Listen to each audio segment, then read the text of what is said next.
ஓம் நம சிவாய. அவனருளாலே அவன்தாள் வணங்கி.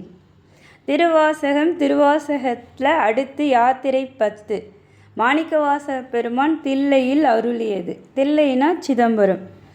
யாத்திரைனா பயணம் மேற்கொள்கிறோம் இல்லையா, அதுதான்.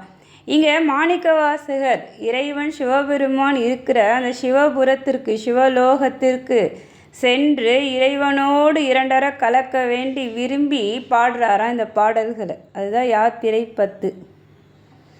பூவார் சென்னி மன்னன் எம் புயங்கப் பெருமான் சிறியோமை ஓவாது உள்ளம் கலந்த உணர்வாய் உருக்கும் வெள்ள கருணையினால் ஆவாய் எண்ணப்பட்ட அன்பாய் ஆட்பட்டீர் வந்து ஒருபடுமின் போவோம் காலம் வந்தது கான் பொய்விட்டு உடையான் கடல் புகவேன்றார்.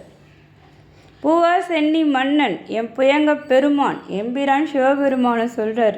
மலர் விளங்குற முடிகொண்ட பாம்பரனை எம்பெருமான் சிவபெருமான் தன்னுடைய நீண்ட சடையில் நல்ல நறுமணமிக்க மலர்களையும் சூடியிருக்காராம்.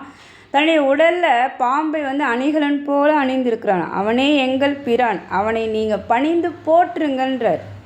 ஏன்னா சிறியோமை, சிறியவனாகி என்னை ஓவாது உள்ளம் கலந்து உணர்வாய் உருக்கு வெள்ள கருணை ஆவா எண்ணப்பட்ட அன்பாய் ஆட்பட்டீர் வந்து ஒருபடுமின்றார். சிறியனாகி என்னுடைய உள்ளத்தில் கலந்து உணர்வுருவாய் உருகொண்டு தன்னுடைய பெரும் கருணையால் ஐயோ என்று இறங்கி அருள் செய்து அன்புருவாய் நம்மை ஆட்கொள்கிறான்றார். என்னை மட்டும் இல்லை, உங்களையும் அவ்வாறே ஆட்கொள்கிறார், நம்மையும் சொல்கிறார். அருள் செய்த அன்புருவாய் ஆட்பட்டவர்களே நீங்களும் என்னோட வாங்கன்றார். போவோம் காலம் வந்ததுக்கான் பொய்விட்டு உடையான் கடல் புக வேண்டார். வாங்க எல்லாரும் நம்ம போகலாம்.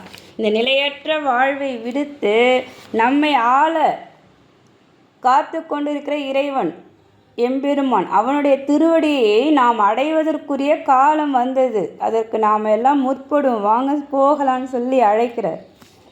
புகவே வேண்டா புலன்களில் நீர் புயங்கப் பெருமான் பூங்கடல்கள் மிகவே நினைமின் மிக்க எல்லாம் வேண்டா போக விடுமின்கள் நகவே ஞாலத்து உள் புகுந்த நாயே அணை நம்மை ஆண்ட தகவே உடையான் தனைசார தளராது இருப்பார் தாம் தாமேன்றார். அதாவது நாயை போன்று நம்மை ஆட்கொண்ட பெருமை கொண்ட இறைவன் சிவபெருமான். ஏன்னா நம்ம ஐம்புலன்களால் ஆட்பட்டு நாயை போன்று உலகத்தில் வாழ்ந்துட்டுருக்குமா. மாணிக்கவாசகர் சொல்கிறார், நாயை போன்ற நம்மை ஆட்கொண்ட பெருமை கொண்ட இறைவனை நாம் சரண் புகுந்தால் அவர்கள் தம் தளர்ச்சி நீங்கி நன்கு இருப்பார்கள்ன்றார். மிகவே நினைக்கவின் வேண்டா போக வீடுமின் நகவே ஞாலத்து உள்வன் நாயே அணை நமையாண்ட தகவே உடையான் தனைசார தளராது இருப்பார் தாம் தாமேன்றார்.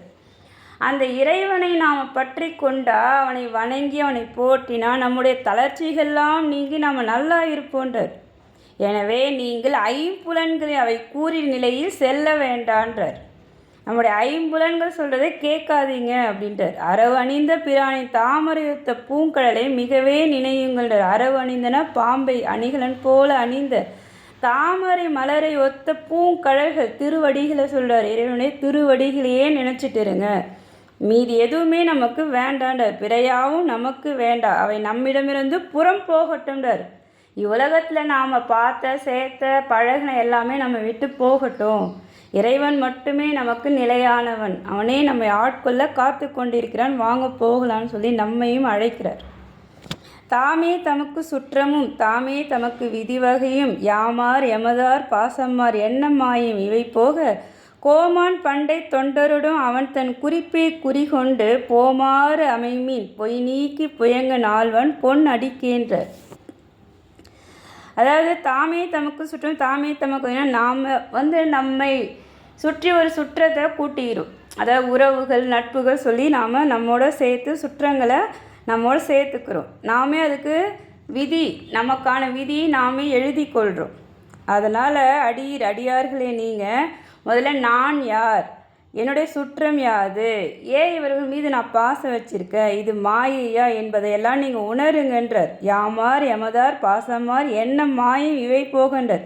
இவையெல்லாம் மாயை. நாம் சேர்த்த அந்த சுற்றங்கள், செல்வங்கள், நட்பு, இது எல்லாமே நாம் அவர்கள் மீது வைத்த பாசம், இது எல்லாமே மாயை. இதை நீங்கள் உணர்ந்து கொள்ளுங்கன்றார். உணர்ந்து இவை நம்மை விட்டு நீங்கிட நாம் இறைவனின் பழைய அடியாரோடு கூடி அவன் தன் குறிப்பை குறியாக பற்றி கொண்டு பொய் வாழ்வை விடுத்து அரவணிந்தாலும் அரசனின் பொன் போன்ற சுடர்விட திருவடிக்கு போய் சேர்ந்துடும் நிலைக்கு தயாராகுன்றார்.